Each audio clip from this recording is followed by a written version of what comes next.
tardes, bienvenidas, bienvenidos a todas y todos los que no habéis estado todavía en el tercer piso.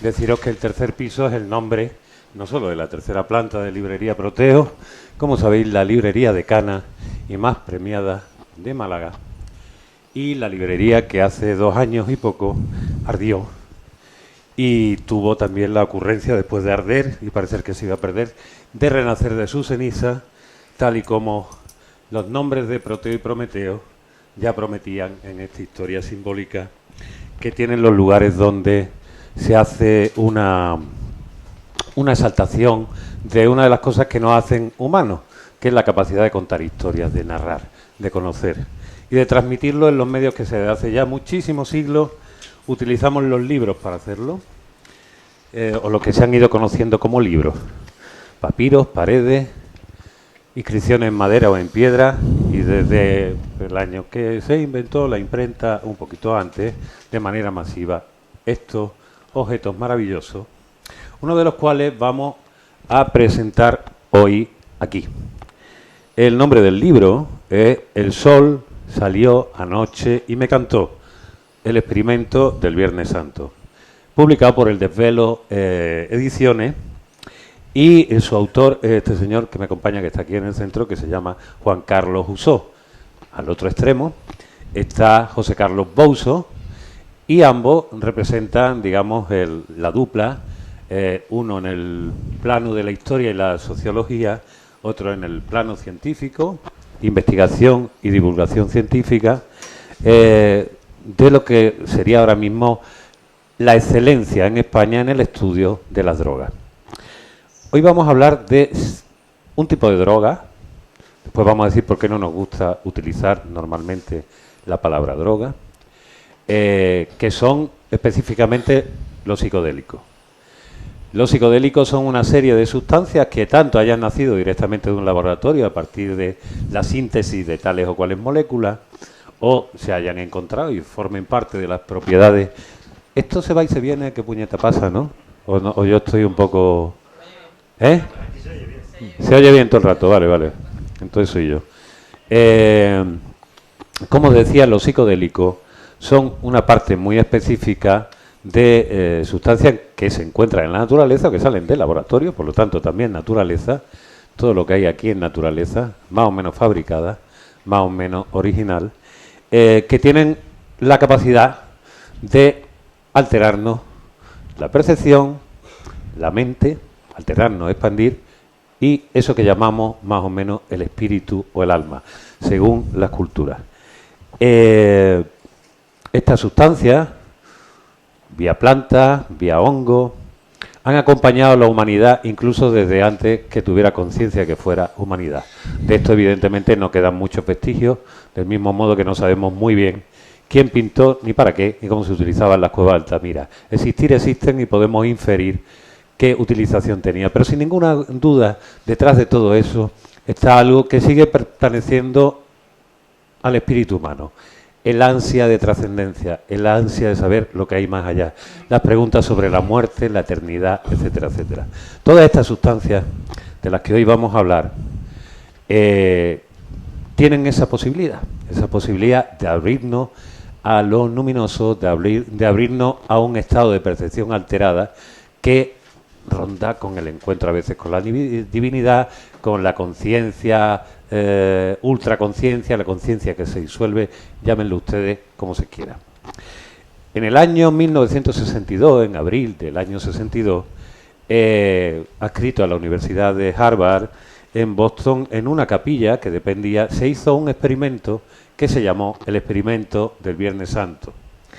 Ese experimento, realizado con estudiantes de teología, con doctores, o sea, con médicos, con psiquiatras y con psicólogos, supuso el primer experimento y tuvo un cierto predicamento en aquella época, donde lo que se pretendía descubrir es si la ingesta de un principio activo, el principio de una cierta clase de hongos, los psilocibes, la psilocibina, servía para inducir a éxtasis místicos similares a los que decían haber tenido y han descrito a lo largo de la historia muchas personas de distintas religiones. El experimento se hizo. Ahora vamos a contar cuáles fueron los resultados del experimento. Vamos a dejar la palabra a uso. Y tantos años después de aquello, que aquello se convirtió, como decimos, en el año 62, en algo que tuvo cierto eco. Entonces se hablaba libremente, hay que recordar, hay que ponerse en una época donde algunos de los que están aquí no habíamos nacido. Estábamos, digamos, en el primer renacimiento de lo psicodélico. El LSD, durante la década de los años 50, había sido experimentado sobre todo por científicos, los científicos que lo descubrieron, los que lo dieron a conocer, como una herramienta interesantísima y utilísima para el tratamiento de enfermedades mentales, traumas terapéuticos, adicciones, etcétera, etcétera. En el momento en que aquello se convirtió, digamos, en un uso masivo, en un uso social, en un uso de introspección y también recreativo, y salió de las puertas de digamos, de la universidad a los laboratorios, al poco tiempo se convirtió también en el símbolo de lo que había que prohibir.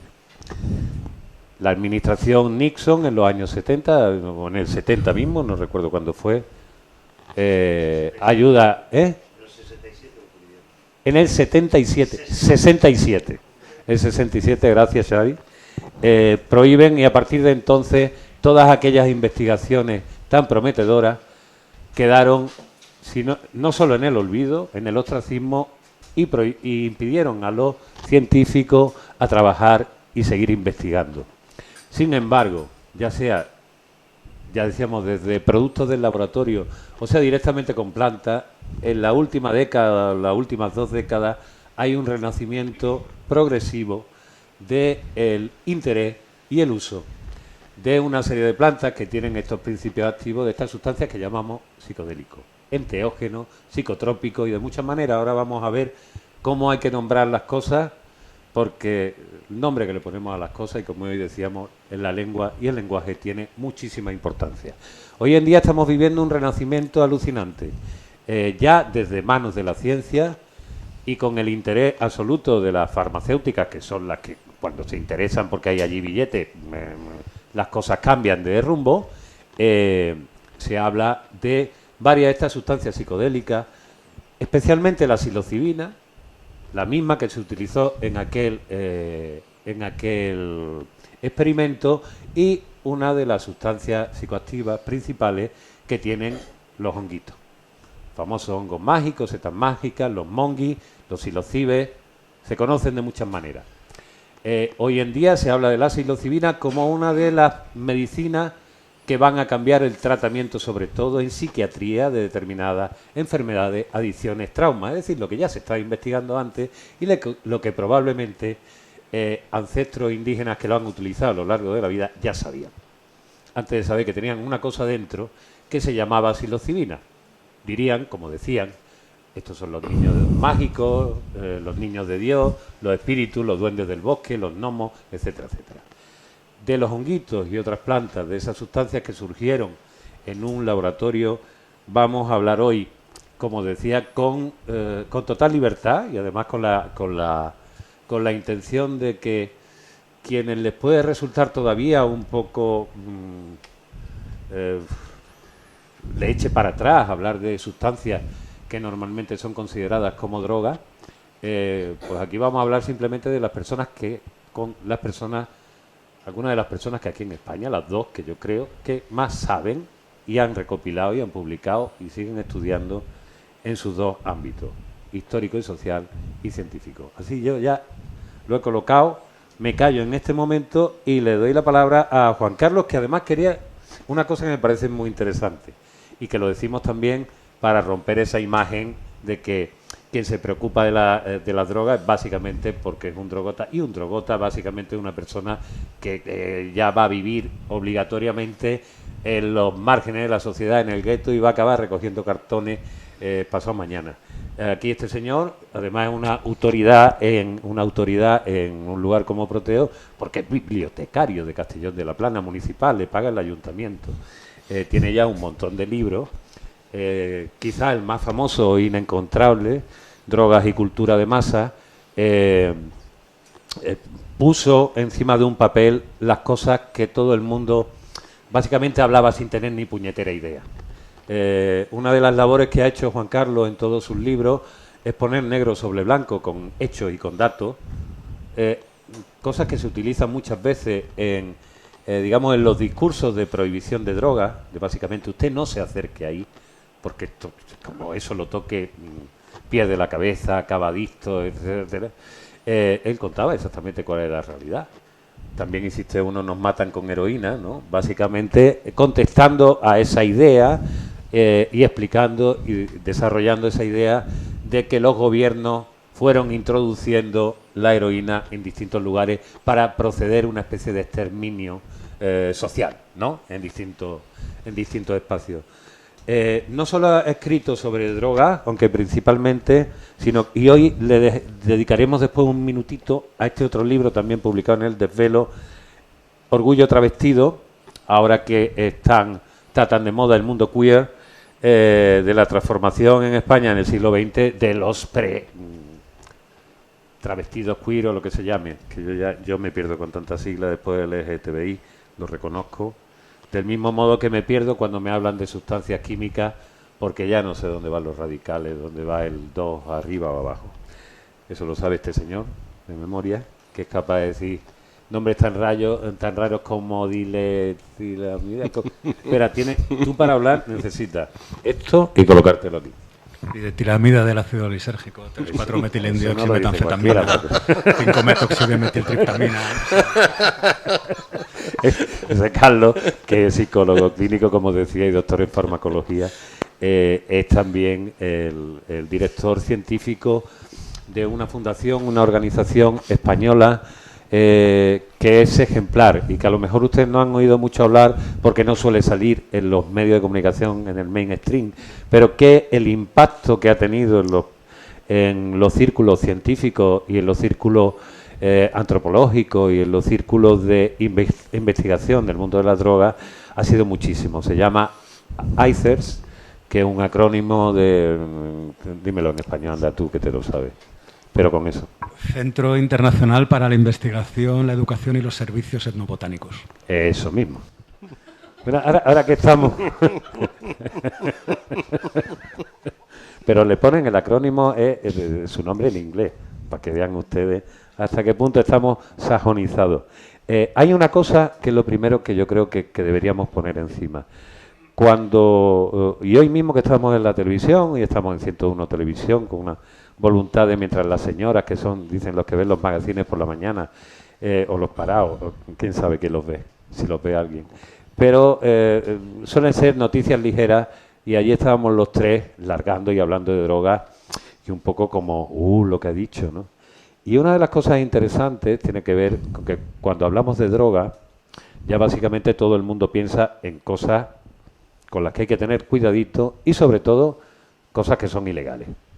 Cuando hablamos de droga, nunca hablamos de sustancias que, al igual que otras drogas, son capaces de alterarte el ánimo, alterarte tu percepción de una manera radical, pues como son el café, el tabaco, el alcohol, simplemente porque forman parte de nuestra cultura cotidiana.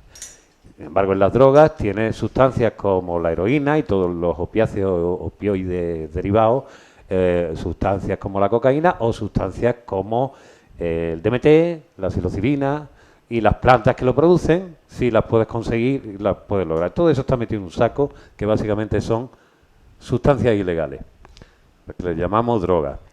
Nosotros a los psicodélicos se les suele llamar, o sea, la gente que habla se puede llamar psicodélico, psiquedélico, psicotrópico y la más chula de todas, enteógenos. Y a mí me gustaría que me dijese cuál os parece cómo se deben llamar y por qué. Y para qué sirven, por supuesto.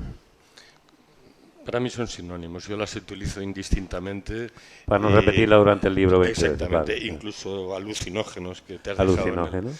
Sí, hay mucha gente que pone un énfasis especial en llamarlos enteógenos precisamente para quitarle esa connotación negativa que adquirieron la terminología anterior, alucinógenos, psicodélicos, y entonces pues se inventaron esta palabra enteógenos, que etimológicamente quiere decir Dios dentro de uno mismo, ¿no? Lo cual alude al elemento que queríamos hablar. Claro. Pero yo particularmente los utilizo como sinónimos, sin más. Sin embargo, el tema de droga, ese ya, ahí es donde establecemos, por lo menos como mínimo, damos la explicación. Señor, ¿sabe usted qué son las drogas? Vamos a volver por si alguien nos vuelve a preguntar, pero estos son drogas, no, todos son drogas y tal. ¿Qué son las drogas? ¿Qué significan las drogas? Por ejemplo, en inglés, drugs se utiliza exactamente igual para el fármaco que se expende legalmente, y el fármaco que está prohibido, ¿no? Bueno, es una distinción que concretamente aquí en el Estado español funciona desde 1918. Antes de ese año, todas las sustancias que hoy en día tenemos conceptuadas como drogas se vendían en las farmacias sin receta.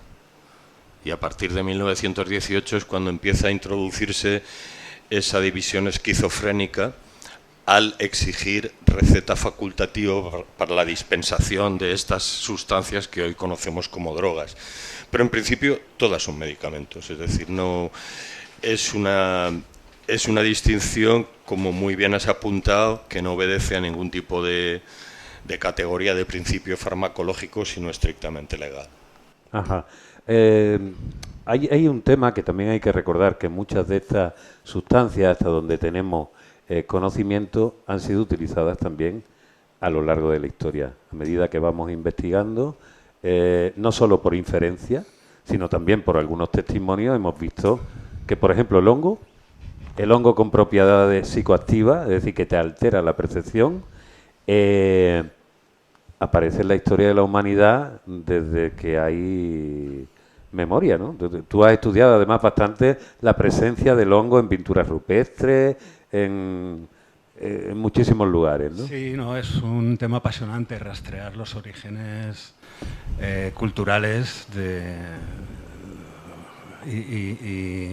y transculturales de este tipo de sustancias, ¿no? Sobre todo de los hongos, que es la sustancia, iba a decir planta, pero el hongo no es una planta, es una categoría diferente del reino fúngico, pero son los que más rastros han dejado en pinturas rupestres, en esculturas. De hecho, las pinturas rupestres más antiguas donde hay supuestamente hongos psilocíbicos representados están en Cuenca, en la sierra, en un abrigo que se llama Selva Pascuala, en la serranía de Cuenca. Luego se habla de las pinturas de Tassili, pero esto es una película diferente porque, bueno, ahí puede haber un poquito de manipulación. Si las pinturas de Tassili son originales o fueron manipuladas por los que los descubrieron y tal, pero luego está todas las representaciones escultóricas de hongos en Mesoamérica, ¿no? Entonces, claro. También se han encontrado pinturas rupestres representando hongos en Sudáfrica, en Australia. Hay más de 100 especies diferentes de hongos psilocíbicos, ¿no? Con lo cual es posible que muchas de las culturas hay que recordar a la gente que vea de los hongos, lo que llaman como hongos mágicos, es decir, o con efectos psicotrópicos, que hay otras especies que no son hongos psilocíbicos que tienen eso. Por ejemplo, la famosa Amanita muscaria, que es la zeta de los cuentos, la zeta de los gnomos. Los gnomos en el fondo no son ni más ni menos que representaciones de los hongos. Tiene otros principios activos, no tiene la psilocibina, tiene la muscarina y otros más. Pero también es una seta, tiene otros efectos, pero también una seta psicotrópica, ¿no? Sí, de hecho, la forma parte. Es una seta y los hongos que producen psilocibina son hongos, ¿no? Sí, exactamente. La seta es el fruto del hongo. Aunque también se puede utilizar el micelio. Bueno, esto es un universo casi infinito, ¿no? Lo interesante es que en diferentes culturas a lo largo y ancho del planeta pues han sido utilizadas con fines... En las culturas animistas no hay una diferencia entre los fines terapéuticos, recreativos y medicinales. Es todo lo mismo, ¿no? Lo que produce recreación a la vez también es medicina, a la vez es expresión artística. Entonces esta diferencia la hacemos nosotros, ¿no? Con nuestra división cartesiana de tratar de diferenciar los saberes, los conocimientos y las prácticas. Pero esto no existe en las sociedades tradicionales, ¿no? Y cuando uno pues va a la Amazonía, pues la misma ceremonia sirve para curar, sirve para crear, sirve para para divertirte o para no divertirte. Pero siempre tienen este punto de trascendencia que luego recoge el experimento del Viernes Santo. O sea, para mí el experimento del Viernes Santo lo que recoge es toda una tradición histórico, cultural, antropológica, que eclosiona en un momento dado, en un espacio concreto y en una cultura determinada que solo podía haber ocurrido. Hoy día plantear hacer un estudio científico en el que se administra psilocibina en una iglesia, en una capilla, sí. El Viernes Santo en Málaga sería con esta tradición. No, en Málaga morimos todos directamente, sí. Entonces, bueno, este experimento es la eclosión de todo esto, ¿no? Y de todo este interés y de tratar de recuperar la dimensión espiritual de estas sustancias. Oye, ¿por qué no aplicáis? Drogas. Porque lo estamos dando por hecho y no hemos contado exactamente qué consiste el experimento, que es la primera parte de tu libro. Ya después llegamos a la segunda parte, que es también la Mollar, donde tú participas, que son las preguntas que vinieron después. Cuéntame un poco el experimento. Bueno, el experimento es lo hizo Walter Pahnke, que en ese momento era un doctorando de la Universidad de Harvard. Estaba tutelado de alguna forma por Huston Smith, que es una de las máximas autoridades en historia de las religiones.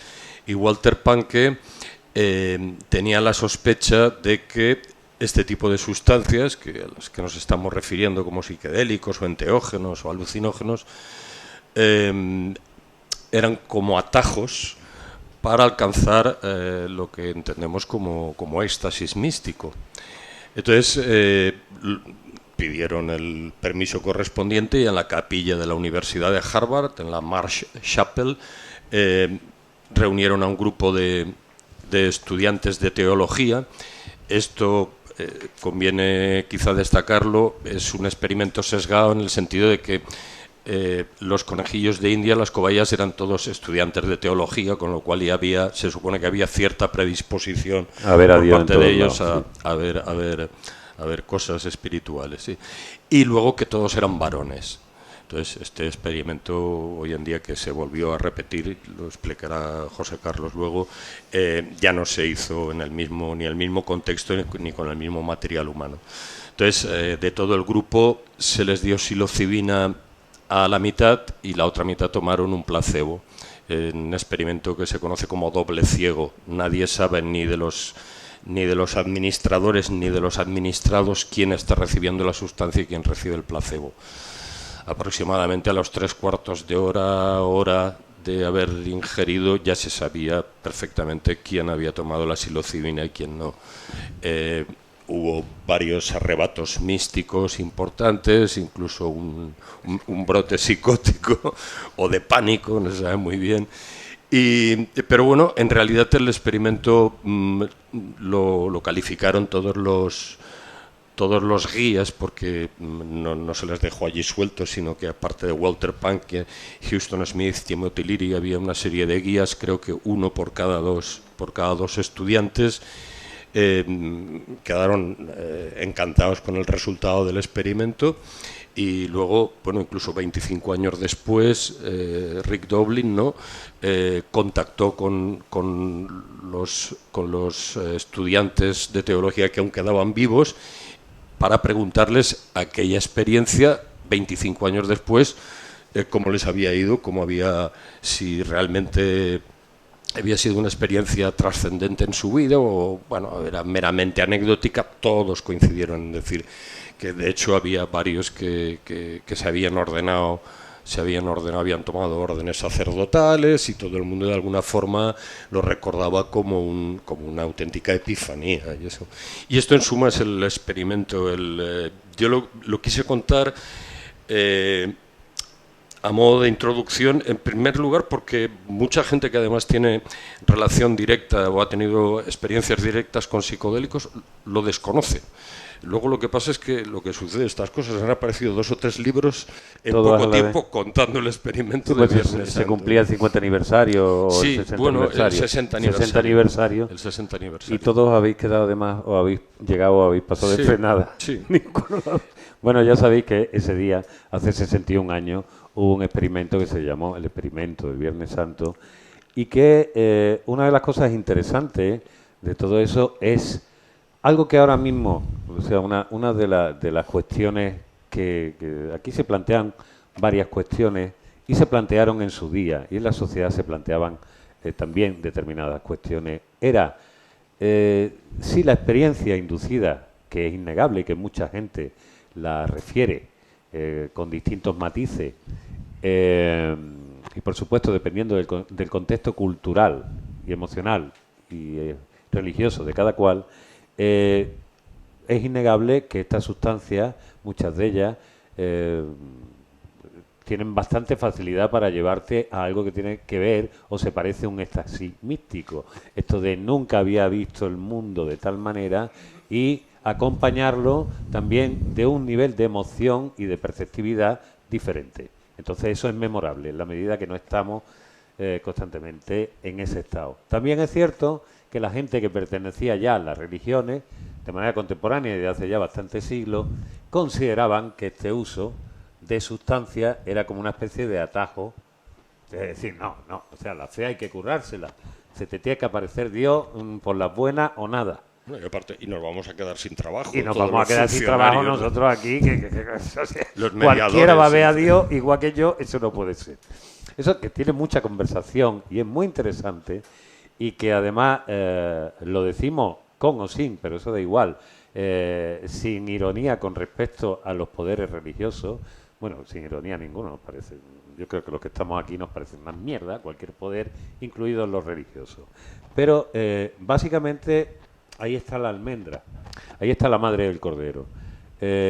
Probablemente, y yo siempre digo lo siguiente, cuando, por ejemplo, nuestra religión, la que todos conocemos, la profesemos, creemos en ella, no. Es la cultura en la que hemos nacido y hemos crecido, la judeocristiana. Se produce un... Otro día estaba hablando con Boso y con Uso.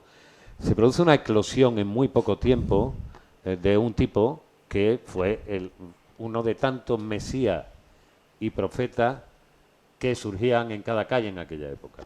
¿Qué es lo que hace que aquello crezca de una manera tan desmesurada, tan rápida en mucho tiempo? Seguramente habría algunos elementos que tienen que ver, digamos, con el líder y con los acólitos. Sabían contar mejor la historia, todo lo que fuera. Contactaron, hicieron, había un elemento político. Si eso es cierto, cuidado, porque estamos hablando de una historia sobre la que no tenemos demasiados datos fehacientes historiográficos, no sabemos lo que representan. Probablemente hay una cosa que tiene que ver con la experiencia religiosa, y que todos nosotros que de niños hemos ido alguna vez a una misa, se ha representado una y otra vez. El momento ideal es el momento en que saca el cura la hostia, dice el pan, el cuerpo de Cristo, y hace esa cosa tan simbólica y tan bonita y tal. En algún momento dado, el cuerpo de Cristo, aparte de ser una cosa de pan, de levadura chunga que no sube, y un vino que ya ni siquiera se probaba, ¿fue otra historia? No lo sabemos, porque no quedan constancias y porque realmente la reconstrucción de los orígenes se decide cientos de años después, cuando son unos señores repartiéndose el poder de qué es lo que sí, qué es lo que no, qué es lo que quiere decir esto. Pero aún todavía creo que si se leen los evangelios y determinadas partes desde una determinada perspectiva, la historia de algo que indujese a la experiencia que te traspasa, seguramente ayudó muchísimo al crecimiento. Y eso seguramente en todas las religiones anteriores. Tú vas a hablar después de uno de los libros que más te marcó, lo podemos sacar ahora, ¿no? Que fue el de, vamos a sacar la portada, el de Mircea Eliade, que básicamente es la primera vez. Me interesa ahora, esto es una sección donde los autores recomiendan libros, y les pedimos a algunos que le hayan influido. Este es El chamanismo en las técnicas arcaicas del éxtasis, de Mircea Eliade, publicado en el Fondo de Cultura Económica, y no sé si está descatalogado ya o no. El caso es que, cuéntame, este libro qué supuso y sobre todo, de todo esto que estoy yo estableciendo una especie de hipótesis o pregunta, ¿qué es lo que se sabe realmente? ¿Qué es lo que se infiere con respecto a la presencia del enteógeno, sea el que sea, en los procesos religiosos y de éxtasis a lo largo de la historia?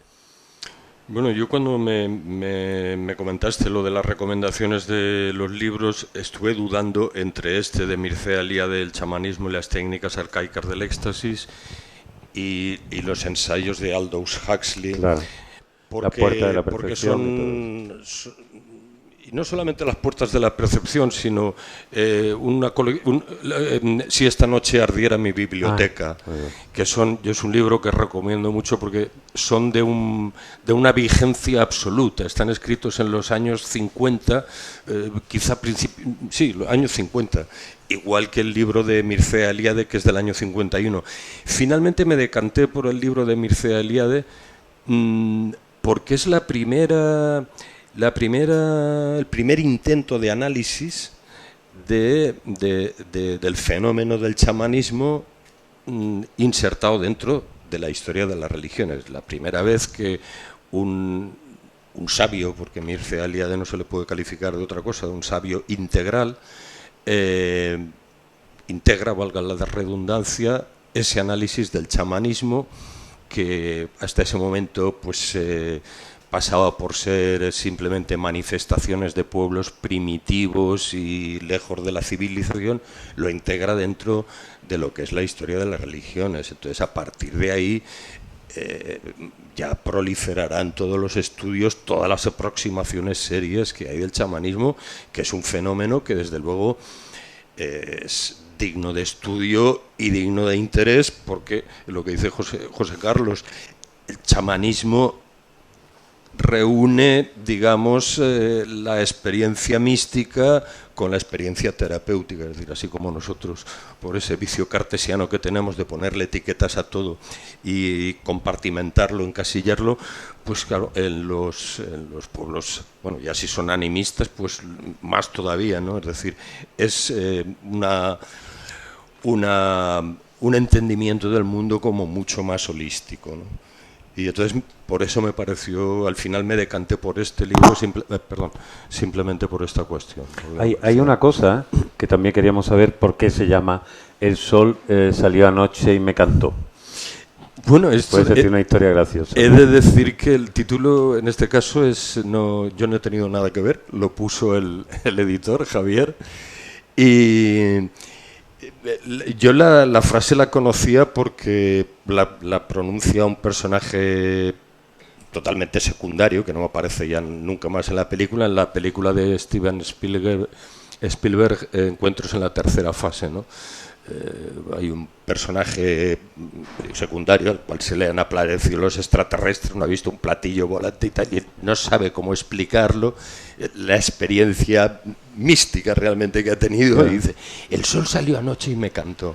Entonces, Javier, yo creo que con muy buen tino, es el mérito del título y de la portada hay que atribuírselo al editor en este caso, y me consta por todos los pronunciamientos que me están llegando que ha gustado mucho el título y ha gustado mucho, y no seré yo quien me oponga. De hecho, además parece una canción de los planetas. Le vamos a mandar a Jota a ver si hace, que ahora hace estos discos tan temáticos, si hace uno que se llame así, El sol salió anoche y me cantó, por los planetas. Hay algo que básicamente está en tu libro, una vez que cuenta el experimento, tal como lo has contado, que cuenta lo posterior, utiliza ese experimento de alguna manera para que 30 personalidades de la cultura, la ciencia, la religión, la psicología y distintos ámbitos se manifiesten a partir de 4 preguntas.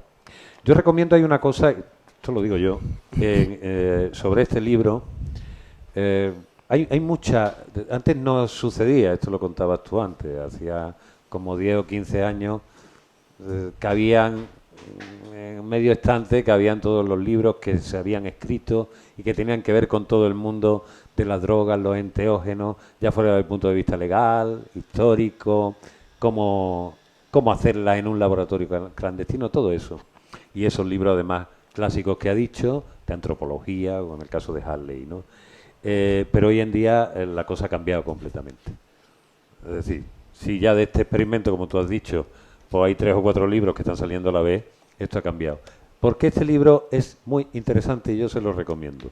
Pues primero porque os pone básicamente con la descripción del experimento y todo lo que sucedió, más un apéndice que él hace, muy bien escrito, muy concreto, pero muy preciso, sobre toda la evolución de lo que han sido los psicodélicos y sus relaciones legales, culturales,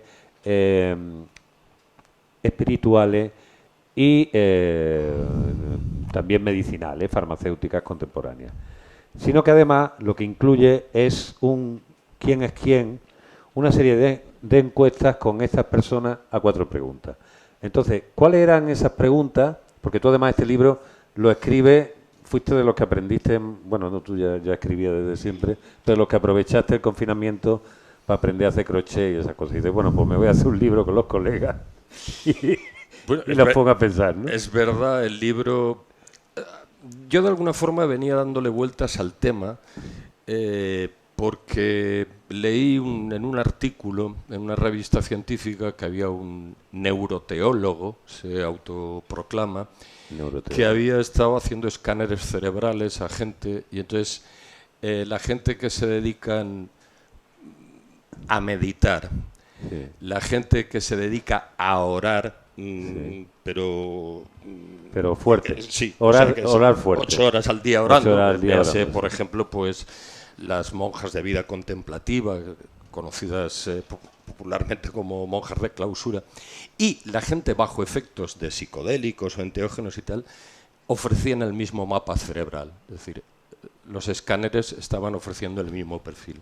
Esto fue una cosa que me llamó mucho la atención y de hecho tuve oportunidad de entrevistar, la rarísima oportunidad de entrevistar a 3 monjas de clausura de un convento de Toro.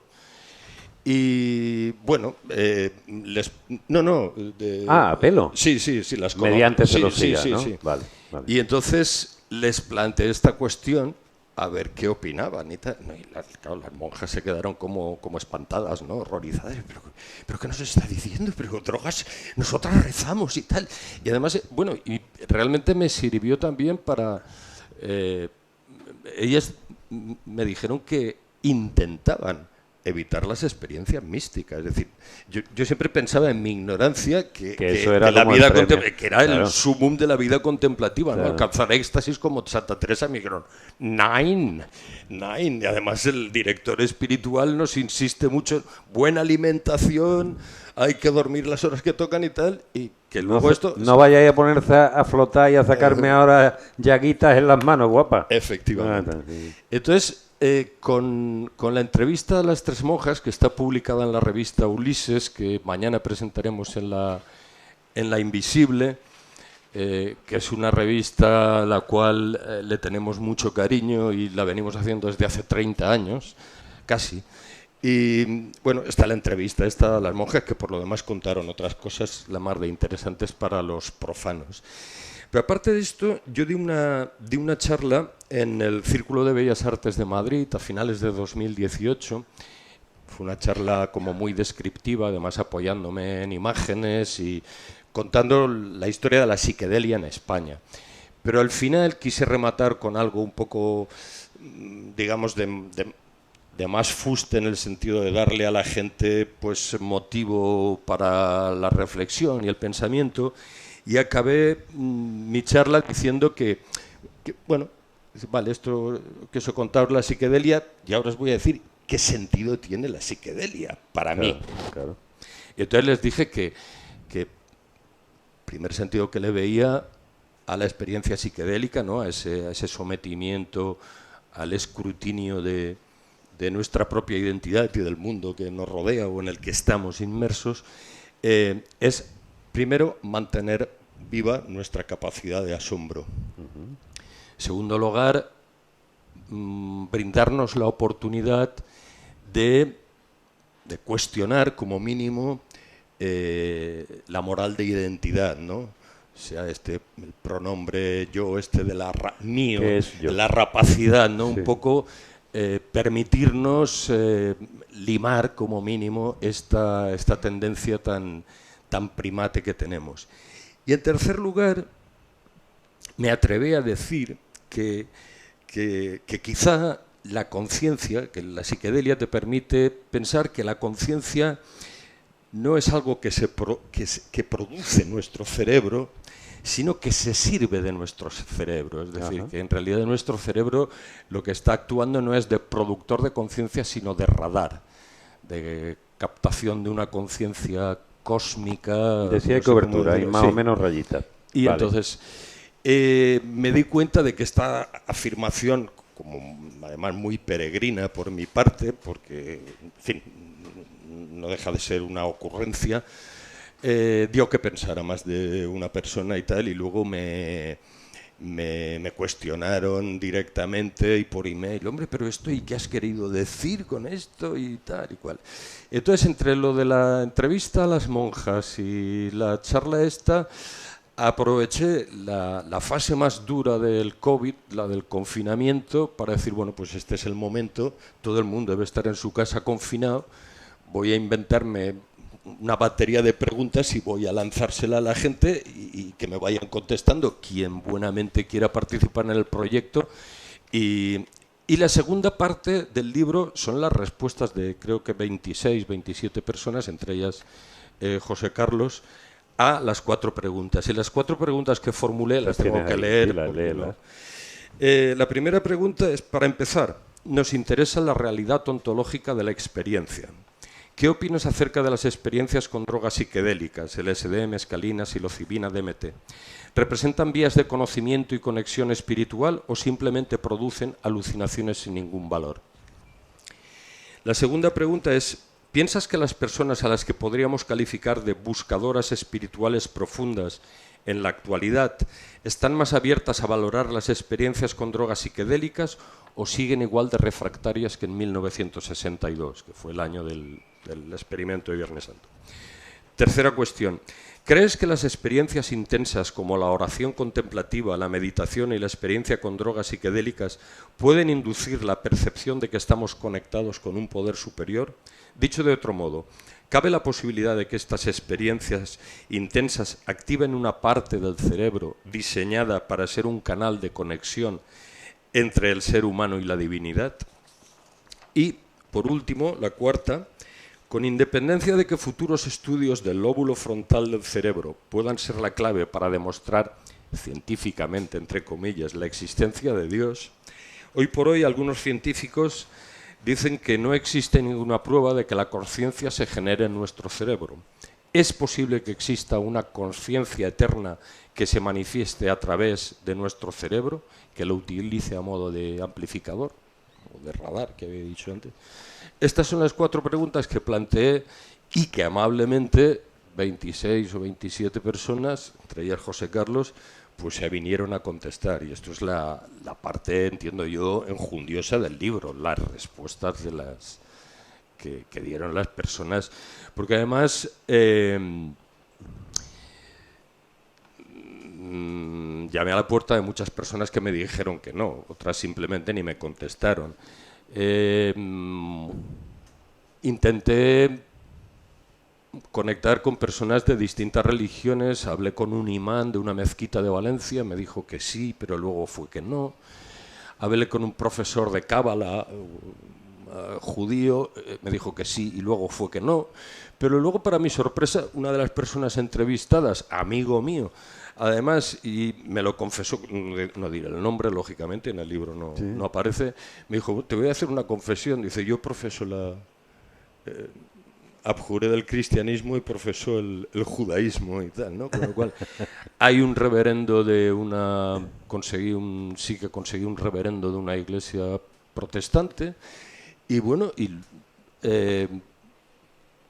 está abierto a hombres y mujeres y luego realmente el editor quería que en el colofón de alguna forma resumiera lo que decía cada uno y no se puede. Y es imposible porque realmente hay desde desde gente como muy favorable y muy espiritual a la experiencia psicodélica a negacionista en absoluto. De hecho, hay un psiquiatra que me propone para la camisa de fuerza por las... Directamente, Sí, ¿qué me está usted preguntando? Sí, solamente un loco puede hacer estas preguntas, jo, la demostración Hombre, de la existencia. evidentemente aquí hay, si hubiéramos de hablar de un sesgo, más o menos que conozco, hay gente que han tenido o se han movido alrededor, hay bastante gente que se ha movido alrededor de estas experiencias psicodélicas o que tratan eso, pero no solo. Hay que decir que hay personas que me respondieron y lo primero que me dijeron fue: es que yo no he probado en mi vida estas sustancias. No, si lo que me interesa es su opinión como experto en hinduismo o en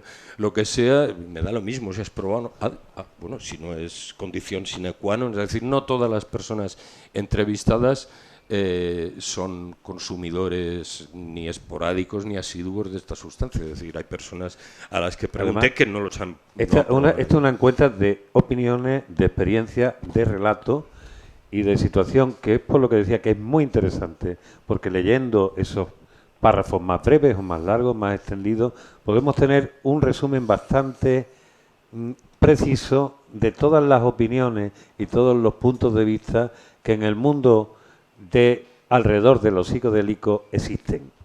Y cuando digo alrededor de lo psicodélico no me refiero de en lo psicodélico, sino que los que ven el fantasma para algunos o la esperanza de lo psicodélico en el horizonte, que no son pocas personas, porque ahí me gustaría también preguntarte y recordarte que recordara a todo el mundo el cambio tan radical que se ha producido y en qué situación estamos ahora con respecto a unas sustancias que han estado prohibidas o que siguen todavía prohibidas, pero que ahora mismo el horizonte es otro. ¿Qué es lo que pasa ahora y cuál va a ser el futuro legal y crees tú de uso de los psicodélicos? ¿O está empezando a ser ya? Bueno, vivimos movimientos pendulares con los psicodélicos, ¿no? Pasamos de una fase en la que cuando se descubre la LSD, cuando Hoffman descubre la LSD, el nombre que se le pone es de psicotomimético, ¿no? Porque induce experiencias de tipo psicótico. Hasta que no llega Hazle, ¿no? y ¿cómo se llama? ¿Quién acuñó el término de psiquedélico? Osmond. Y Osmond, ¿no? Y utilizan el LSD con alcohólicos tratando de inducir el delirium tremens, porque saben que las personas que experimentan delirium tremens, cuando es tan pavorosa la experiencia que no vuelven a beber, lo que en realidad están tratando de inducir es un delirium tremens artificial con LSD, y lo que se encuentran es que produce una experiencia místico-espiritual, que es lo que les hace dejar de beber, ¿no? Ahí es cuando se empieza a hablar de psiquedelia, ¿no? De desvelar la mente, ¿no? O en Europa de psicolíticos, ¿no? Con pequeñas dosis tratar de facilitar el análisis freudiano, ¿no? Esto ocurre en los años 50. En los años 50 el cámbrico, que a veces lo llamo, de la psiquiatría, fue en los años 50. Nunca se habían publicado tanta cantidad de artículos científicos en tantos pacientes y nunca había avanzado tanto la psiquiatría como lo avanzó cuando se descubrió la LSD o la psilocibina, ¿no?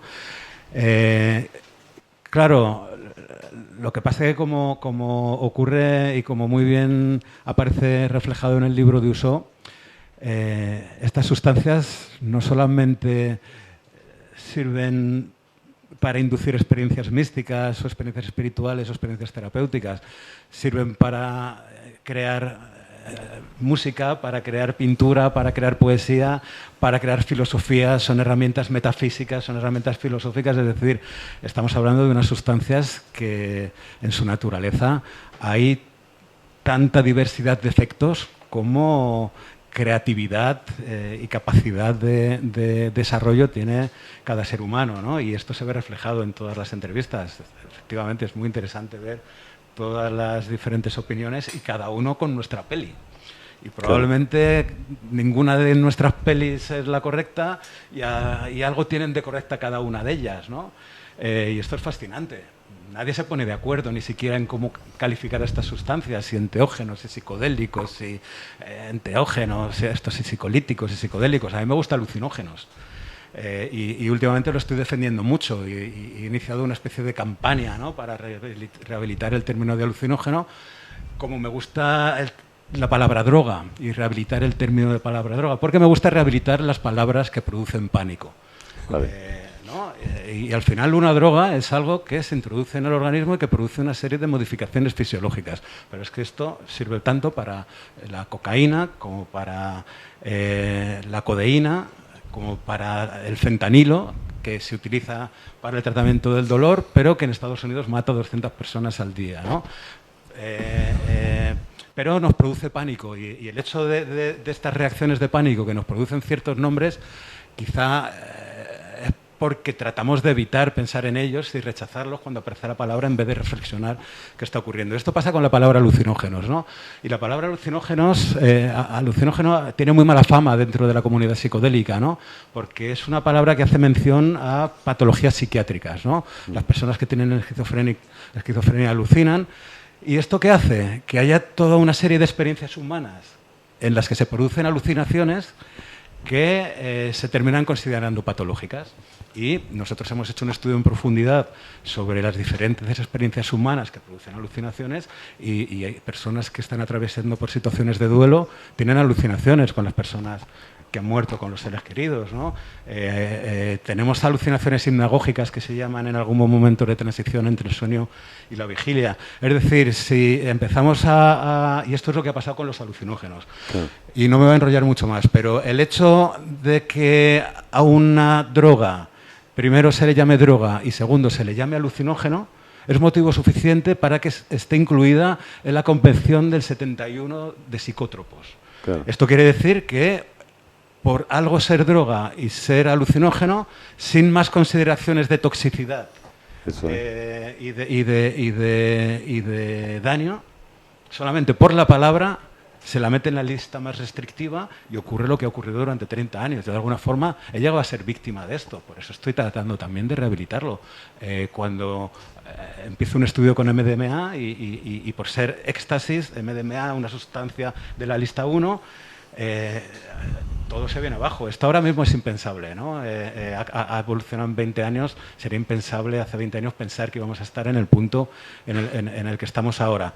Entonces, donde hay países, claro, y condados y estados, claro, que ya han permitido el uso experimental. Sí. Entonces, si a las drogas las llamamos drogas y entendemos que son drogas y que son drogas y que las drogas se caracterizan por su toxicidad, su toxicidad depende de la vía de administración, de las pautas de consumo, del margen de seguridad, de una serie de cosas, ¿no?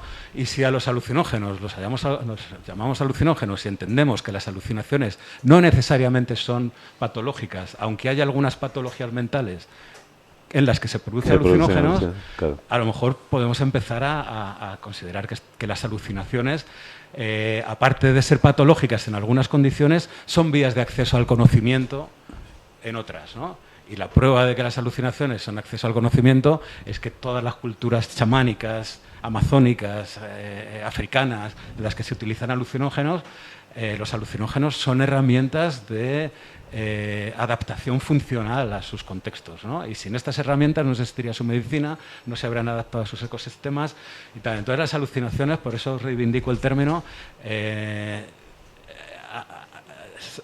se entienden como revelaciones la vía de acceso de otro, al conocimiento, porque la realidad es alucinar.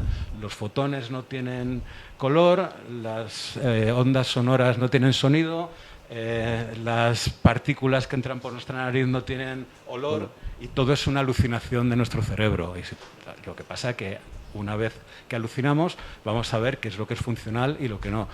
¿Qué está ocurriendo ahora con los psicodélicos? Pues que estas drogas que antes eran las inductoras de locura ahora son la promesa a la que llaman crisis de salud mental. Entonces la psilocibina ya está en fase 3 para tratamiento de depresión. Una de las cosas más interesantes que se desprenden además del estudio del Viernes Santo y que recoge Usó es su utilización en lo que se llama distrés existencial, ¿no? En personas que están en las últimas fases de su vida, precisamente por las experiencias espirituales que producen.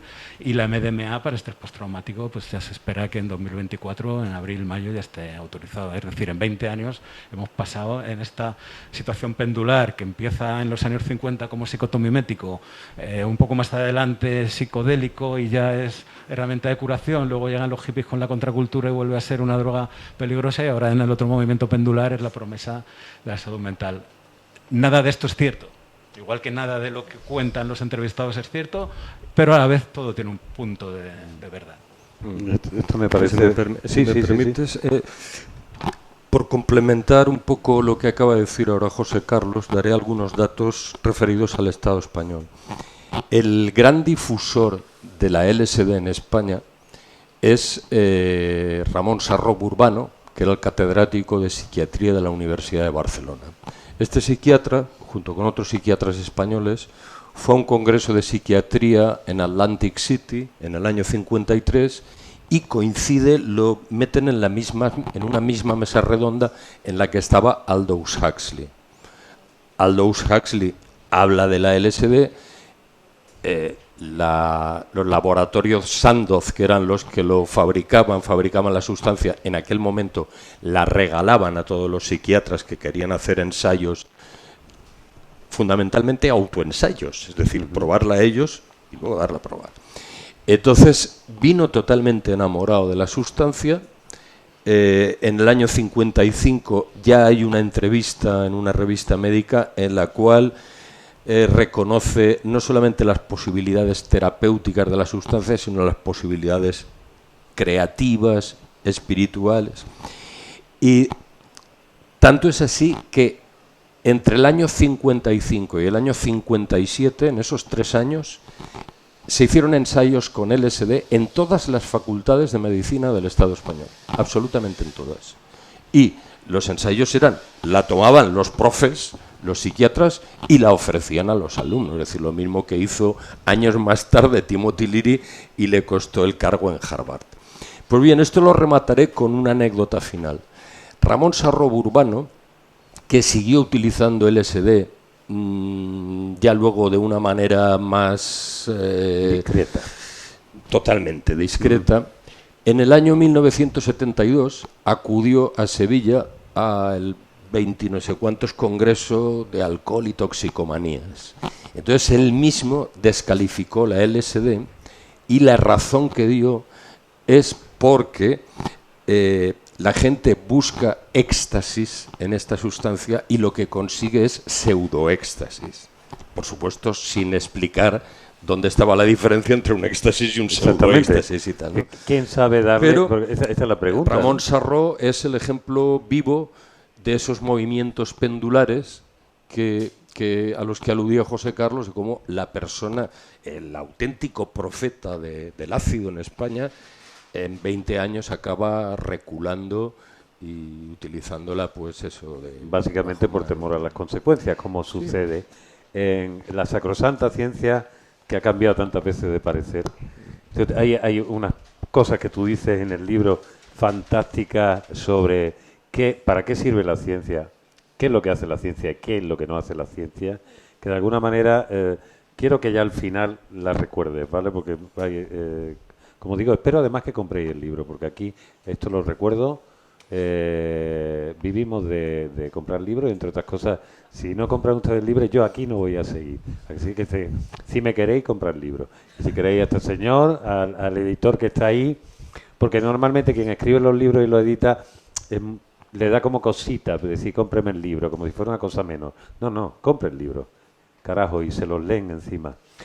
Hay una cosa que me parece, hay dos cosas que me parecen muy interesantes, que son, vamos a meterle mano al melón principal, que es el de la espiritualidad, pero vamos también a una cuestión que en los últimos tiempos de renacimiento psicodélico / espiritual, en la búsqueda de lo espiritual ya más inespecífico, se ha producido en comunidades que toman de manera tribal, comunitaria, ritual, tanto en espacios, digamos, apartados, cerca de la naturaleza, como en otros países, todavía con una conciencia indigenista, es decir, gente que vive en la selva, en los lugares donde todavía hemos pasado de despreciarlo a creer que allí tenían las bases de la humanidad y que estaban los hombres verdaderamente avanzados, donde había gente que ni se peleaba, ni tenían envidia, en fin, que los superhombres estaban allí en el fondo del Amazonas, esperándonos a nosotros para decirnos la verdad. Como somos tan estúpidos que nos vamos de un lado a otro, pues en esa estamos. Y ahora mismo estamos en un momento donde no sabemos muy bien en qué en qué anaquel colocar lo de la espiritualidad. ¿Qué puñeta es esto de la espiritualidad? Yo hablaba contigo hace poco de que realmente nos coincidía el interés original en las búsquedas como buscadores, cada uno con su experiencia psicodélico, en eso que llamamos espiritualidad. Yo te hablaba y decía de mis conversaciones con Bouso. Bouso siempre se ha manifestado de una manera muy laica, atea, es decir, no creo en la existencia de Dios, y en cualquier caso ni lo podría demostrar, ni la ciencia podría demostrar jamás la existencia de Dios, porque no es su terreno, ni podría hacerlo. Y tú me decías que en el fondo, sí, que tú tienes interés en esa búsqueda espiritual o te llama la atención como buen buscador, pero que tú estás muy cerca de las posturas y de esas formas de ver de Bouso, ¿no? Como un terreno pantanoso, me gustaría que hablásemos de qué hablamos cuando hablamos de espiritualidad. ¿Qué crees tú que estamos hablando? ¿Qué creéis vosotros? Pues una definición muy simple y pedestre sería pues de todo aquello que no tiene que ver con lo material. Vale. Bien. ¿Usted? Bueno, a mí me ha gustado mucho venir aquí y se lo agradezco a Héctor porque normalmente estoy ahí, ¿no? Y me ha gustado mucho, bueno, y también agradecer a Juan Carlos que me diera voz en el libro porque me lo pasé de coña escribiéndole, ¿no? Ahora no sabría decir lo que escribí, pero recuerdo que me lo pasé muy bien, ¿no? Estuviste brillante ese día, no sé lo que tomaste. Y me alegro porque yo pensaba, ¿por qué carajo Juan Carlos le habrá dado por escribir un libro sobre el experimento del Viernes Santo? ¿No? Que es cuando meten a unos tíos de estudiantes de teología en una capilla, tal. Juan Carlos, que yo le tengo como un tío así, pues, no sé, más... ¿Qué le ha pasado a Juan Carlos materialista y tal? desde el COVID? Pero Se bueno, me ha vuelto capillita.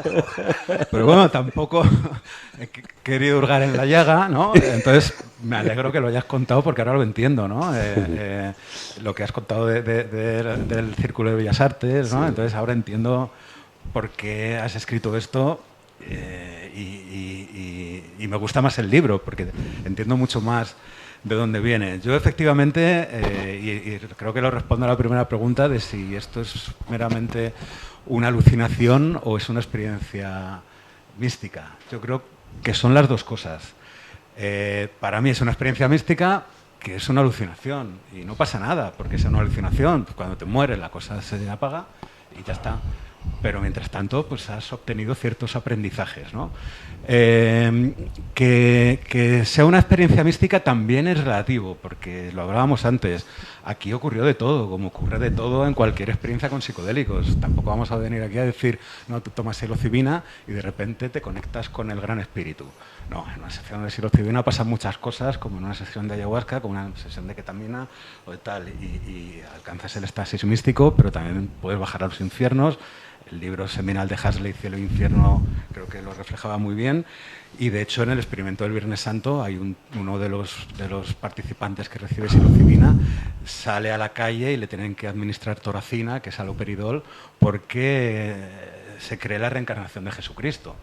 ¿No? Esto en los informes primeros no se publicó, pero luego Rick Doblin rastreando dio con ello, ¿no? Es decir, que no todo es éxtasis místico, y Mircea Eliade, pues de alguna forma nos introduce esta idea de que los éxtasis místicos con sustancias son viajes verticales, ¿no? Donde te conectas con la divinidad en este viaje vertical. Esto no tiene nada que ver con el animismo ni con el chamanismo. El chamanismo son experiencias horizontales, ¿no? Sí, porque esas son medicinas. Lo más natural del mundo son las curaciones chamánicas, porque estás interactuando con los espíritus que te están jodiendo, sí, y que quieren aprovecharse de ti, que te quieren putear, otros que te quieren sanar, y es una guerra lo que hay en la Amazonía con la ayahuasca en algunas áreas, ¿no? En algunas zonas. O sea, que lo de la sustancia de espiritualidad está muy bien.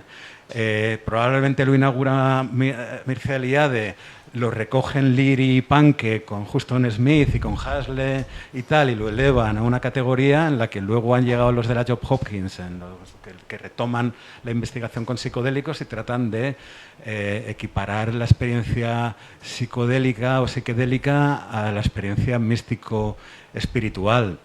Pero hay una cosa que yo pregunto ahora, porque evidentemente es verdad que nos metemos en terrenos de como tú dices, es una cosa probablemente y la contraria, son ambas cosas simultáneamente, pero yo creo que la experiencia que nadie que se haya acercado de alguna manera a los métodos de alteración de conciencia, los métodos directos con sustancias o sin ellas, de lo que llamamos éxtasis, cambio de percepción a todos los niveles, básicamente tienen que ver con la reconexión o con la conexión, suponiendo reconexión que alguna vez, siempre supongo que quien nace por lo menos está conectado en ese momento, que no se acuerde. ¿Qué significa la reconexión? Básicamente lo que habla mucho es de lo negativo de nuestra sociedad, lo que hemos ido perdiendo en nuestra sociedad. Hay determinadas cosas que funcionan de una manera distinta, aparte de la proyección que nosotros hagamos, si tú estás en un entorno natural, donde no escuchas nada, donde no hay cobertura de móvil, donde no puedes estar mirando Instagram, donde no hay ruido, donde te estás alimentando, no estás yendo cada 5 minutos a la nevera a hincarte algo que te dé glucosa porque no puedes con tu vida. Y todas esas cosas que hacemos aquí, ¿no? Entonces, evidentemente, cuando tú tienes algún tipo de experiencia que además te induce a conectarte, básicamente lo que tiene es como una especie de celebración de lo que significa decir, hostia, estoy vivo de una manera, no solo veo y percibo las cosas de manera distinta, sino que formo parte de. Y el formar parte de ya en sí es una experiencia de no sencilla, no habitual, quiero decir. Y el tema con respecto a la validez o no de estas experiencias, en la medida de, yo lo puedo entender en la medida que te dejan más o menos huella. Quiero decir, lo que está claro que muchas personas, y en parte esto sucedió aquí, es verdad que con estudiantes de teología, es decir, que ya iban marcados, muchas de estas personas y muchas de las personas que conocemos que hemos tenido algún tipo de ese tipo de experiencia, o es la experiencia más importante de nuestra vida o forma parte de eso, o es el camino que abrió un nuevo sistema de percepción. Eso está ahí, ¿no? Claro, si estas sustancias no produjeran eso, no se hubiera podido escribir este libro. Claro, no sirve para nada. Se podía haber escrito la introducción, pero no todas las aportaciones. Y no hay una sola aportación superflua en esta... O sea, y esto indica un poco la profundidad a la que inducen estas sustancias, ¿no? Que dan pie a que cada uno pues, ha respondido y cada una ha respondido con esta profundidad, esta trascendencia que producen estas sustancias, que sobre todo lo que inducen es vitalidad y sensación de que todo existe y todo está vivo y todo forma parte de la existencia. Esa idea que tenemos de la muerte y esa idea que tenemos de las relaciones y las conexiones sociales, por ejemplo, que aquí existen, que hemos visto que son también los productores que desembocan en parte de estas, llamémosle, enfermedades mentales de esta época, donde la gente está muy desconectada. Sí. Esto muchas veces lo que le lleva a la gente a decir, hostia, me voy a morir, tengo una enfermedad que hago no sé cuánto, y decir, no importa nada, no es tan importante como yo creía. Yo si me permites, contaré un poco una anécdota personal. El otro día un amigo, probablemente el que primero se leyó el libro, me dijo, joder, tío, ahora quiero conocer yo tus respuestas a esas preguntas. Y yo digo, no, por eso me erigí en el preguntador, para no tener que responderlas jamás. Bueno, pero ahora, el que ahora este es el extra. Y entonces, yo, por ejemplo, según quien me pregunte, me puedo definir como agnóstico o directamente como ateo. Según quien me pregunte diría una cosa, pero tengo un amigo que es muy borde, y ya me lo he hecho un par de veces y en pleno viaje de ketamina usó, ¿crees en Dios? ¿Cómo lo dudas? Entonces, es decir, que... Y esto es así, o sea, quiero decir, no hay más. Después volvéis y os ponéis de nuevo chicos malotes, yo no creo en nada. No, malotes tampoco, pero... Una cosa es que da vergüencilla, Uso, hay que reconocerlo. O sea, cuando tú te has formado toda tu vida a partir de la gran caída del velo, que decir, todo esto lleno de curas es lo que tú has creído, que yo recuerdo mi primera comunión con la unción, que lo hice esperando, que ni tocaba con la lengua la esa durante 2 horas sin hablar, mientras me puteaban el resto de los coleguillas. Bueno, pero es que una cosa hay que... Yo y creo después que te das hay cuenta de la que... mierda que es aquella y dices, tenemos que distinguir entre religión y espiritualidad. pero durante No es mucho tiempo, cuando eres joven, todo está en la misma Sí, casilla. sí, claro. Y lo único que administran, y los únicos que saben de qué va eso, y los únicos que hablan de vida después de la muerte, y los que y levitan, y se van, y se convierten en lengua de fuego, todas esas historias, todos los que están en la casilla de la religión. Y tú le das un voto de confianza. Después te das cuenta que nada. Después te vas cabreando mucho porque es como si te hubieran robado. Todo es mentira. Te vuelves Dawkins. Pero es que esos son los mismos que hablan de sexo. Sí, exactamente. Sí, sabemos todo el daño que han hecho los curas y esa realidad. Y sobre Pues todo, es que es lo mismo. sabemos. O sea, es gente que está hablando de espiritualidad que probablemente no saben lo que es, más que... Efectivamente. Son administradores de algo que encima mejor que no tengamos ninguna referencia. Confiar en estos intermediarios, pues cómo confiar en ellos en la educación sexual. No dejan de ser funcionarios los curas y los... Tenemos muy claro, tenemos manía a los curas y lo que sabemos y todo lo que han hecho, eso está muy claro. Pero claro, en ese acabar con todo, soy todo... Bueno, los intermediarios, tampoco vamos a hablar de curas. Pero cuando que no tienes nos la llamen de experiencia... anticlericales, pero Vale. los intermediarios, ¿no? Como si tuviéramos que necesitar tutela permanente para cada cosa que hacemos, ¿no? Y ya está bien, ¿no? Vale, estemos claros, curas no, bien, base fuera. Curas no, base fuera. Entonces, pero cuando tienes la experiencia inducida a través de una sustancia... Ahora son los psiquiatras, los intermediarios con Vale, estas sustancias, los que las manejan. O sea, que cuando hablo, y perdona que te interrumpa, porque no quiero ser reiterativo con el tema curas. Cura y psiquiatra. No, intermediarios. Vale. Intermediarios que se otorgan la capacidad y que además hay un estamento organizado, jerárquico, institucional. Y que viven de ello. Por eso son funcionarios. No son otorga la capacidad de la gestión. Eso es a lo que me refiero, ¿no? Y no hay un peligro ahora, pero es lo que me refiero. O sea, vale, eso lo tenemos muy claro. Y todos venimos de ahí y además muy enfadados o ya directamente, ya pasamos de vosotros. Tal, lo tenemos claro. Y de pronto va y un buen día tienes una experiencia y el so te sale y te canta. Y tú dices, what the fuck, ¿esto qué es? ¿Esto qué es? Y de pronto empiezas a entender que hay una cosa que existe más allá y que independientemente de lo que hayan hecho los administradores con la herencia primera y cómo lo hayan vendido y lo hayan utilizado en su provecho y en el de un algo, a ver, haylo y que tiene que ver con las relaciones entre cualquier ser humano y la posibilidad de entender que pertenece a algo que lo atraviesa, lo que tú lo defines aquí, una especie de conciencia superior que está, que se da.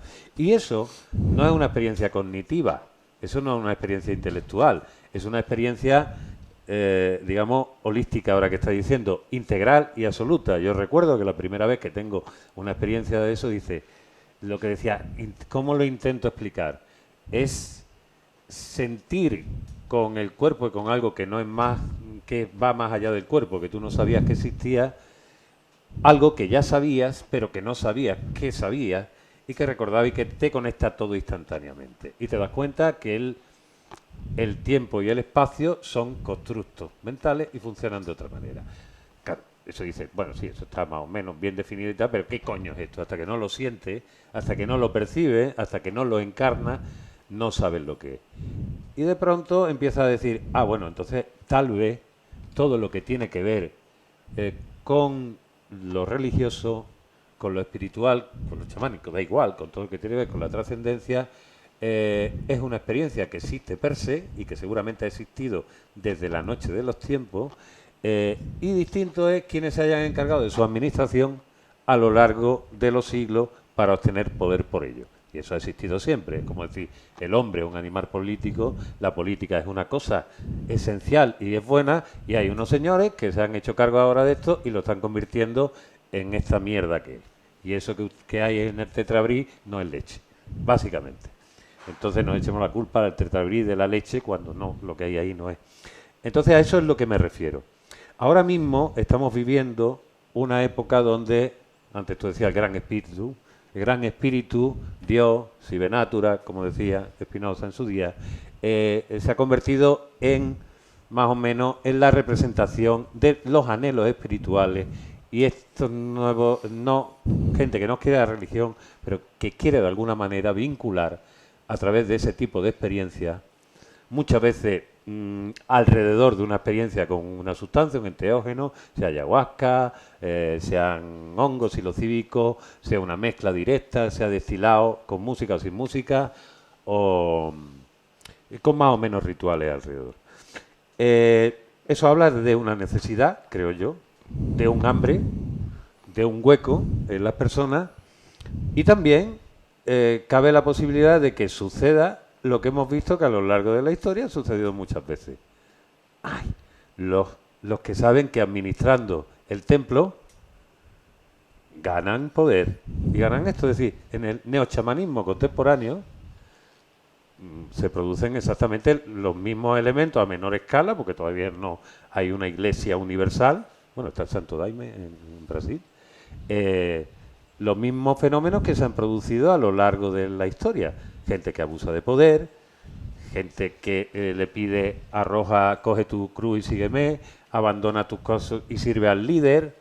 Esto es un fenómeno, a ver, es muy obvio, del estigma y de la prohibición, y es volver un poco a lo de antes. Es fruto, si los alucinógenos no nos produjeran miedo y no nos produjeran temor, no habría una persecución, no habría una consideración de que estas experiencias son patológicas, no se formarían grupos más o menos sectarios o menos o tal, donde solamente ahí es donde valida esta experiencia, y el uso de estas sustancias no necesitaría tanto de estos intermediarios, que no quiere decir que no necesite de gente con conocimiento que los... Hablemos de los guías. Claro, que tal, ¿no? Pero esto... Una cosa no quita la otra, pero desde luego se resolverían muchos de los problemas que a día de hoy se achacan a estas sustancias y que no forman parte de estas sustancias, forman parte precisamente de que estas sustancias se dan en contextos, bueno, de ocultos, ¿no? De marginalidad, de esconderte. Ahora lo hemos visto en España, ¿no? Cuando han dejado de perseguir judicialmente a la ayahuasca porque ya se ha reconocido que no está fiscalizada, que están utilizando pues la policía de sectas entrando a las ceremonias, haciendo el ridículo, porque no sé si os enterasteis de la intervención que hubo en Asturias este verano. Se desplazaron 50 unidades de 50 policías desde Madrid hasta Asturias para desmantelar una supuesta secta en la que había 8 o 10 personas tomando, que ni siquiera era ayahuasca, era yopo, creo recordar, y que al final lo que decomisaron fue una china de hachís, que en cualquier instituto de barrio hay más hachís que lo que encontraron a esta gente, ¿no? Y esto va con lo que hablas, ¿no? Hay un auténtico problema ahora mismo en las ceremonias de ayahuasca con los abusos sexuales. Esto es un problema gigante, Del que no se quiere hablar.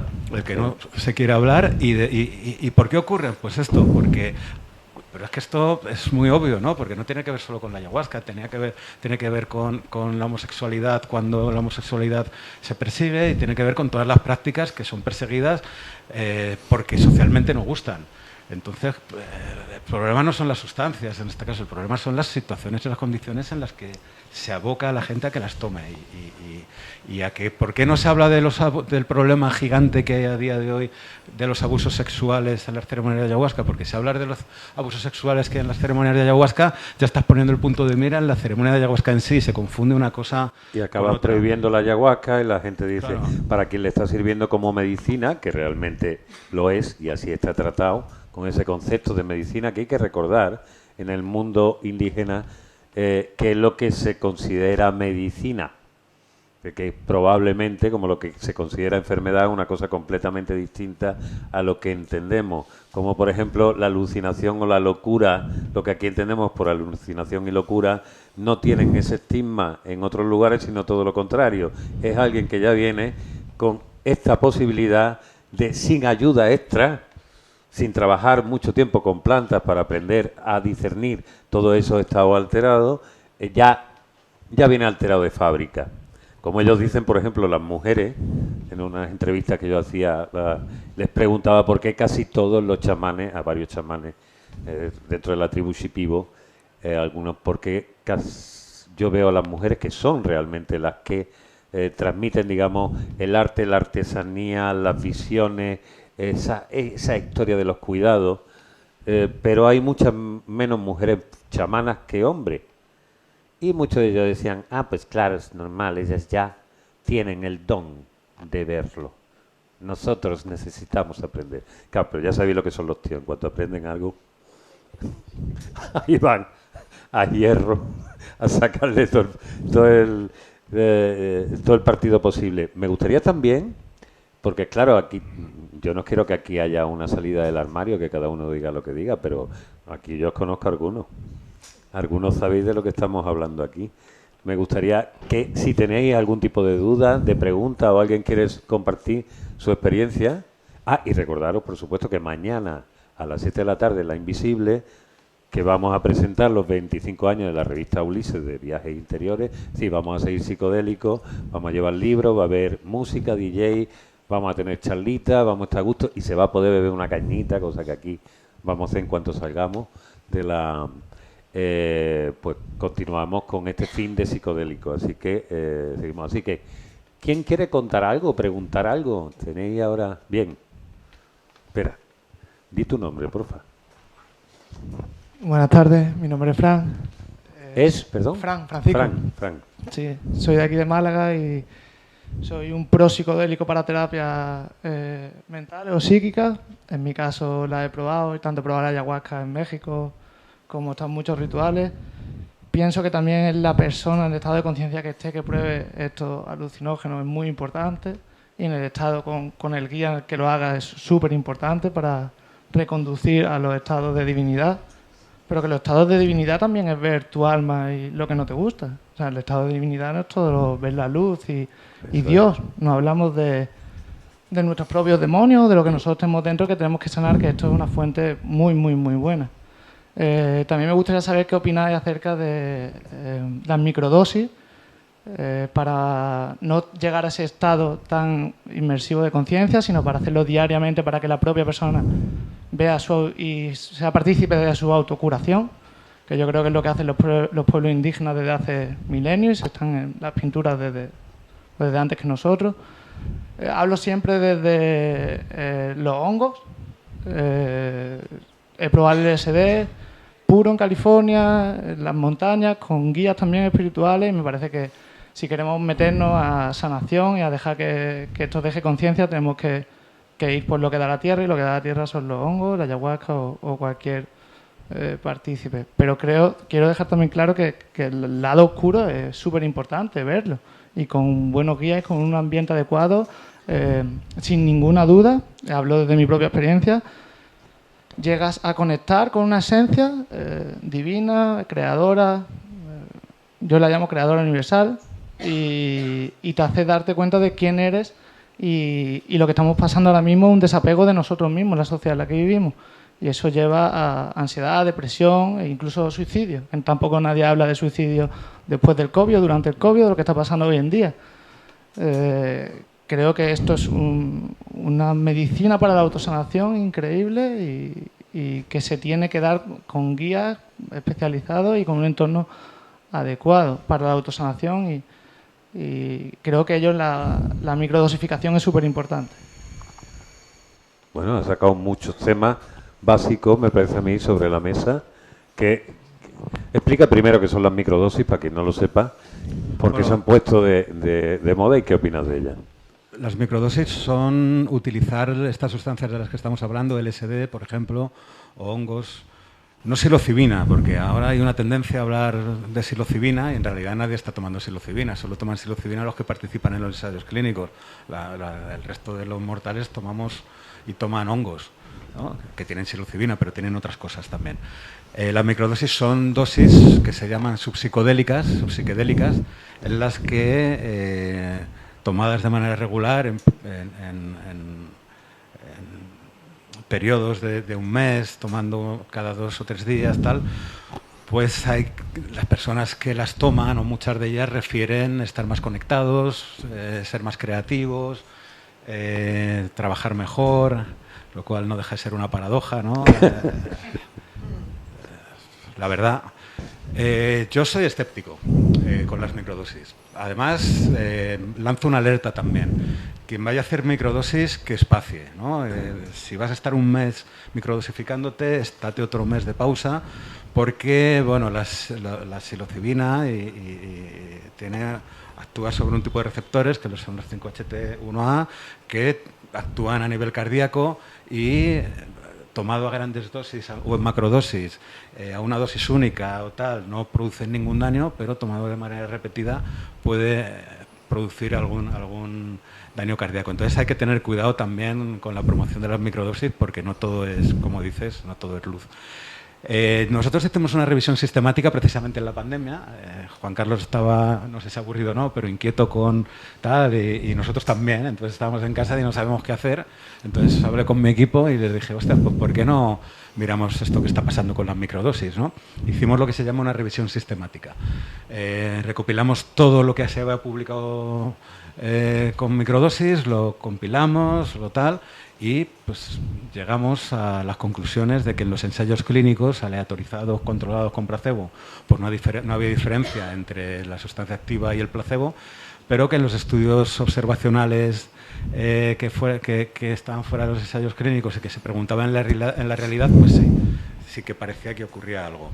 Esto no está resuelto. Al final, esto no deja de ser tan subjetivo como las experiencias de cada uno y de cada una, y yo tampoco tengo la respuesta final sobre las microdosis. Pero bueno, estos son las microdosis, se han puesto muy de moda, hay todo en la industria. Probablemente las microdosis de LSD las podamos empezar a encontrar en las farmacias también dentro de un par de años, porque se están haciendo ensayos clínicos para estudiar su seguridad y su tal. Y esto es un poco con relación a las microdosis. No sé, si me dejo algo, sí, sé que no, sí, pero no. había también, él había estado planteando... Bueno, sí. Y luego, con relación a las sustancias y tal, nosotros, si hablo de nosotros, porque mi pensamiento es cada vez menos mío y más de la organización en la que estoy, porque cada vez también pensamos más colectivamente, frente a todo este desarrollo y esta fascinación con los psicodélicos, ¿no? Y se habla de renacimiento psicodélico, una palabra, un término que a mí me resulta antipático. La verdad, preferiría en todo caso hablar de ilustración, no de renacimiento. Y para hablar de ilustración pues tiene que haber efectivamente educación sobre el tema. Volver a hablar de estas sustancias es volver a los paradigmas en los que ya nos movemos, ¿no? Que es poner el centro de atención en la sustancia. Y la sustancia no está en el centro de atención, o sea, o no es central. La sustancia es imprescindible, pero dentro de un contexto. En el caso del chamanismo hablaríamos de un sistema médico, y en el caso de aquí también. Entonces, si vamos a utilizar estas sustancias para para seguir repitiendo lo que estamos haciendo, ¿no? Que la curación se produzca entre dos desconocidos en un despacho en el que a cambio de dinero se intercambia expertise, ¿no? O experiencia, pues ya os adelanto que los psicodélicos no van a ser la solución a los problemas de salud mental. Entre otras cosas porque los problemas de salud mental no son una cosa que les pasa a las personas, es una cosa que ocurre en el sistema. Y si no se modifican estos sistemas, pues por mucho, y efectivamente después de la pandemia han aumentado los suicidios, han aumentado los problemas de salud mental, en Europa concretamente se han duplicado. Y esto es la prueba clara de que es el sistema el que está... Entonces, si dentro de este sistema altamente biomédico seguimos poniendo la confianza en las sustancias, pues ya os adelanto que nos vamos a estrellar. Ya se está estrellando Compass, que es la empresa que está desarrollando la psilocibina. Hoy lo contaba en la bitácora cómo han caído las acciones muchísimo, porque los ensayos clínicos que están haciendo efectivamente no están encontrando mejores resultados que los antidepresivos clásicos.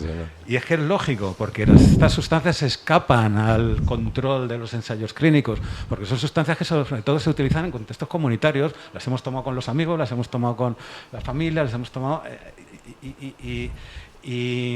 o volvemos a recuperar estos vínculos comunitarios, que es donde por eso son tan importantes las ceremonias de ayahuasca, que son los que se está persiguiendo. Porque te vinculas con los demás. Es el contexto natural en el que estas sustancias se utilizan. Y si las sacamos de este contexto, pues empiezan a pasar cosas raras. Por eso bueno, cuidado con poner mucho el punto de vista en la sustancia. Yo a veces digo que poner el punto de vista en la sustancia es como en el fútbol poner el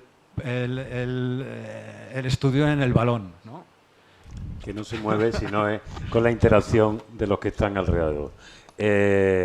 Lo vamos a dejar aquí, porque son las 8:30, porque ya tengo allí detrás a Carlos y a María Ángeles, representantes del mundo laboral de Librería Proteo, diciendo: mira que eres como eres, que mira que te lo decimos, y tú siempre acabas y tenemos que irnos más tarde. Si se ha quedado algo en el tintero, mañana en La Invisible. Mañana en La Invisible rematamos. Nos sometemos otra vez rematamos. Ahora sí. los escrutinios. Compren ustedes los libros y hagan las cosas, háganme caso. Y ahora, mientras nos vamos, firman y todo eso, después nos tomamos una cervecita por ahí cerca y ya hablamos de estas historias, les pido por favor un fuerte aplauso psicodélico, ¿no? Para José Carlos Bauso y Juan Carlos Uso.